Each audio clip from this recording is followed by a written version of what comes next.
Today we start our discussion on the sixth perfection, the perfection of wisdom.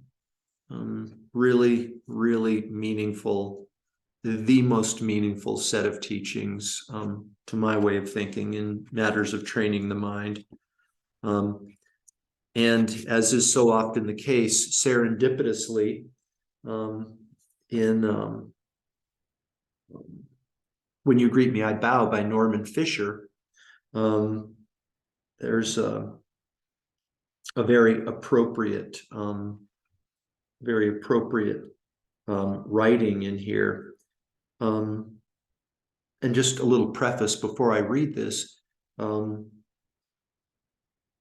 Fischer writes about the great death, death, the great death.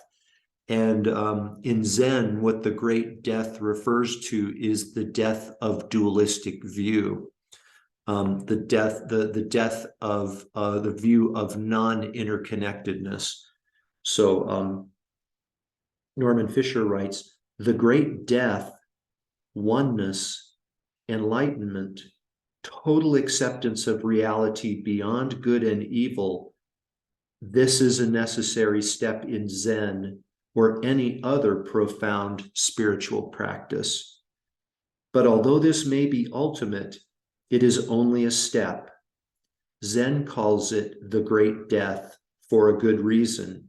It is kind of a death. Again, the death of dualistic view. It requires a complete letting go, a complete relinquishment in trust of everything that one has identified as one's life.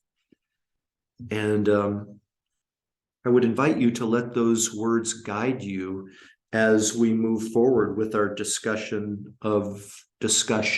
plural, of wisdom realizing emptiness, because it is going to be, or it can be, if we choose to approach it so, it can be a death of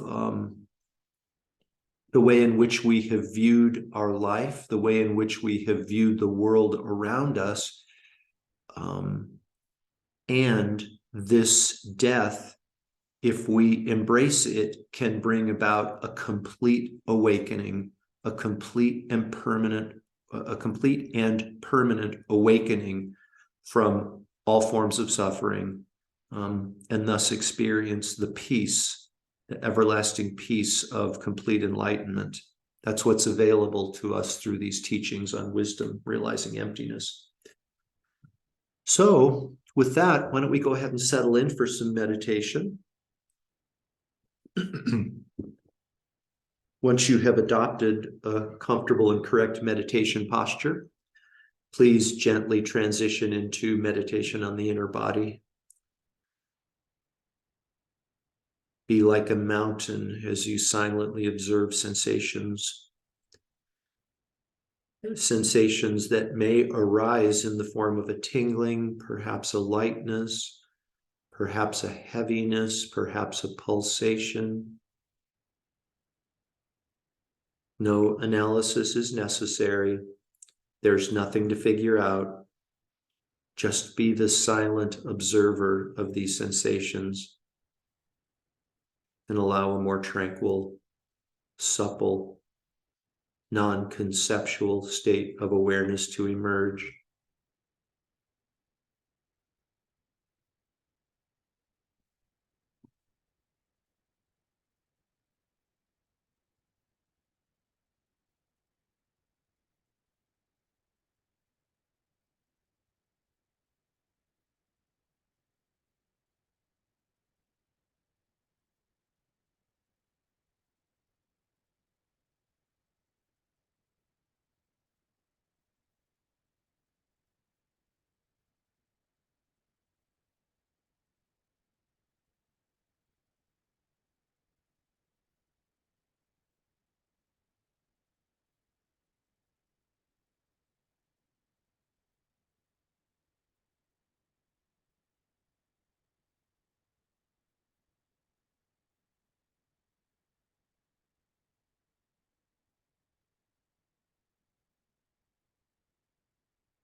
there are many insights to be enjoyed through meditation on the inner body. One such insight is that you see directly that your body and your mind are not separate. As you know, your consciousness is not confined to the envelope of your skin. And because your body and your mind are not separate, that necessarily means that your body is not confined to the envelope of your skin. So very gently, very, very gently, I'd like you to just experiment with observing sensations that extend beyond the envelope of your skin. Maybe it's just a few inches beyond the envelope of your skin. Maybe it's on the other side of the room, maybe further away. Do this gently. Continue to be the silent observer of sensations. No judgment, no labeling, no comparing, no expectation.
Now, very gently,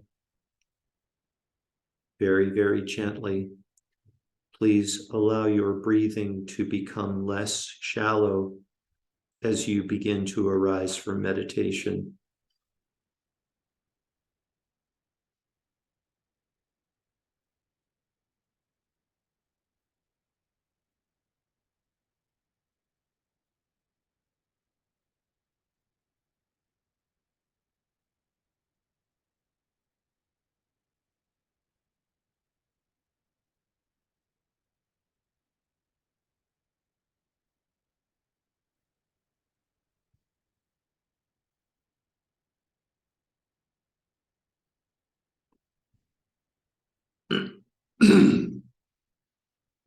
We dedicate all of the merit from this morning's meditation and Dharma talk to world peace.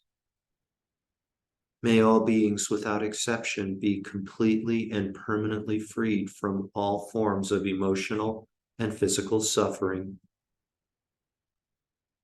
May all beings without exception be happy, peaceful, contented, and free.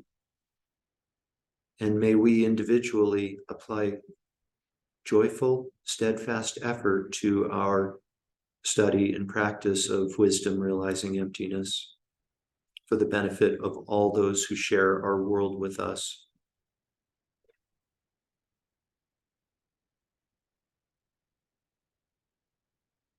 Completely fill up your belly and lungs with air, and when you're ready, you can open your eyes and bring your meditation to an end.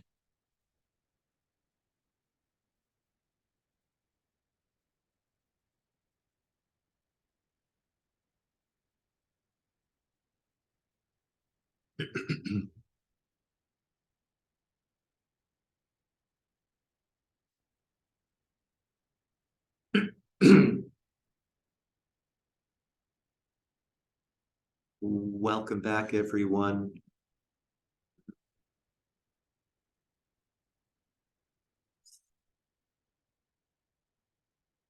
As I alluded to in that in our dedication,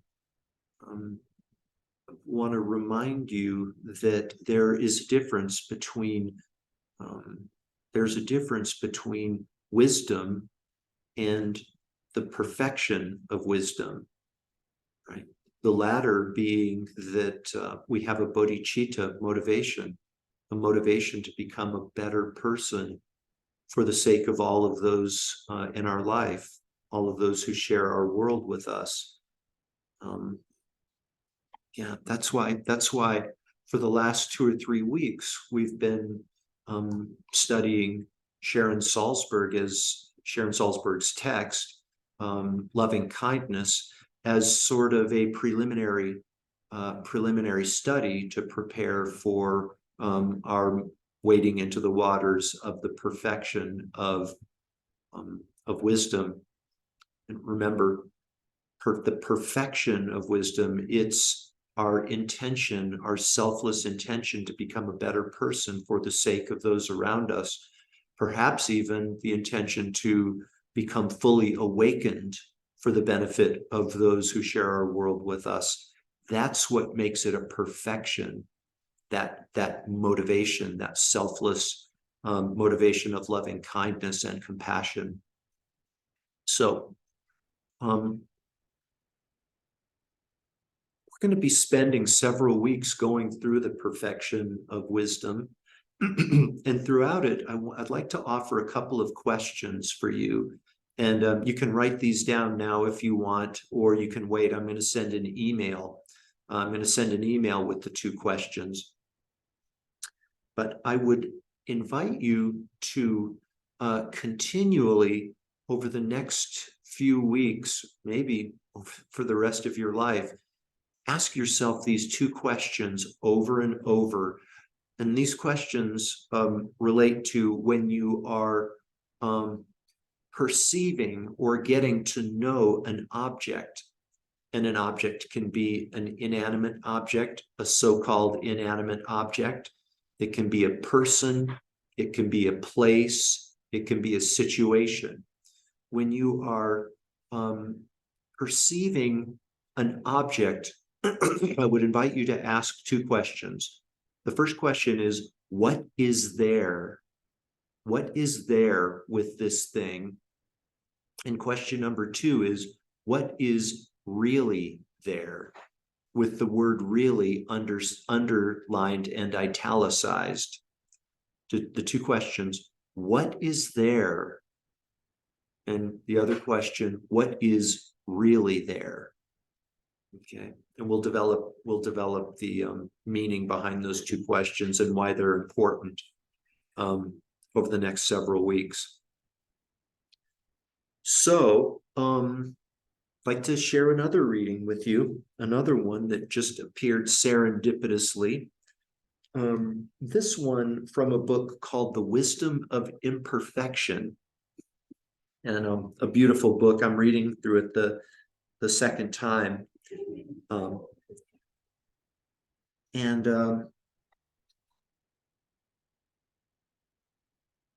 we go. I just want to provide a little bit of a primer prior to reading this section from the text. The author, Rob Priest, makes reference to what is referred to in teachings on emptiness called the vividly appearing I. The vividly appearing I is a sense, an aspect of our sense of self. And remember, sense of self, me, I, sometimes sense of self is referred to as ego, not in like psychological terms, but ego being more a synonym of sense of self. Kind of, if you're familiar with Eckhart Tolle's writings, you can know that he uses the term ego as interchangeable with sense of self. Okay. Rob Priest refers to the vividly appearing I, and this is our sense of self when it's really, really strongly and overtly manifest or appearing, like when we're embarrassed. When we're embarrassed, it's like, oh my gosh, like this sense of self just really comes forward in a really powerful, graphic way. When we are embarrassed, sometimes when we're being disrespected, sometimes when we are frightened, the sense of self, this vividly appearing I, comes up. So no need to write this down either. I'm going to email this to you as well, along with the two questions, okay, that will be our mantras for the next several weeks. What is there and what is really there? Okay, so Rob Priest writes, the relative I that enables us to function in the world does, however, become mixed up and confused with our emotional ego grasping so that we cannot see the difference. Okay, that might not make any sense to you. No worries, it will. To realize the emptiness of self, and that's where we're going with all of this. That's the ultimate realization, is the emptiness of our sense of self, this sense of self that we grasp at so strongly all of the time, even when we're sleeping and dreaming. If we can wake up to the illusion of an inherently existing self, or an inherently existing ego self, sometimes it's referred to, all of our problems will be gone. All of our suffering will dissipate completely. Because if there's no truly existing, really existing sense of self, who or what is there to experience suffering? I'm going to say this over and over. We're not saying that there is nothing there. That's a nihilistic view. We're not saying that there's nothing there. What we're saying is that a truly existing self, a truly existing I, doesn't exist. And our grasping at a truly existing self is the basis for all of the suffering that we experience in our life, without exception. To realize emptiness of self, we must differentiate between the two, relative I and the ultimate I. Don't worry if you don't know what that means. We'll explain it later. The vivid emotional I'm sorry, let me just finish that sentence. To realize emptiness of self, we must differentiate the two and understand clearly what ego grasping holds on to. The vivid emotional I that becomes so deeply entrenched in our sense of self has a number of significant ingredients, okay? And here are those ingredients, again, which I'll email to you. This vivid emotional I that becomes so entrenched in our sense of self has the following significant ingredients. One, we experience an emotional wounding to the sense of self that manifests when our buttons are pushed. And he puts quotation marks around the words button are pushed. One, we experience an emotional wounding to the sense of self that manifests when our buttons are pushed. I'm sure I don't need to elaborate on what it means for our buttons to be pushed. Number two, this wound colors our entire experience of the world, projecting a view that is largely a distortion of reality, right? We exaggerate the bad qualities of the person who is insulting us or disrespecting us or frightening us. Or conversely, the person for whom we have attachment and for whom we have exaggerated the good qualities, perhaps a new love interest, a new romantic interest. Again, number two, this wound colors our entire experience of the world, projecting a view that is largely a distortion of reality. Three, we contract around and cling to this sense of self as if it were a solid, absolute, true self. So we experience an emotional wounding. That wounding colors our entire experience of the world, and we project a view that's largely a distortion of reality. Then we contract. We contract, withdraw, put up the walls. We're familiar with this, I think, too. We contract around and cling to this sense of self as though it were a solid, absolute, true, or inherently existing self. For this ego that we cling to so strongly, needs to relate to things either pleasurable or painful to reinforce its sense of existence. Amazing. I've never heard it put this way. So the ego contracts, and in order to sustain itself, in order to validate itself, we relate to things as either pleasurable or painful, i.e., objects of attachment or objects of aversion, to reinforce our sense of existence, or to reinforce its sense of existence. And then five, finally, underlying the grasping at self is a fundamental anxiety that makes us keep doing because the space of being is unbearable. Never heard it put that way either. I know some of you have had lots of teachings on wisdom realizing emptiness. Maybe this is a new presentation for you as well. The ego, number four, the ego needs to relate to things either pleasurable or painful to reinforce its sense of existence. And then underlying the grasping at this self is a fundamental anxiety that makes us keep doing, like doing, because the space of being, i.e., a human being, is unbearable or unbearably painful. so profound, so amazing. And this is going to be the point of departure for us as we start to examine and answer this question that's answered through these wisdom realizing emptiness teachings. What is really there? Or in this sense, what is really there with regard to this sense of self that we cling to so strongly? Okay. Thanks, you guys. Thank you for being here. Have a lovely, lovely day. Hang with this stuff. And I'll see you on Friday, I hope.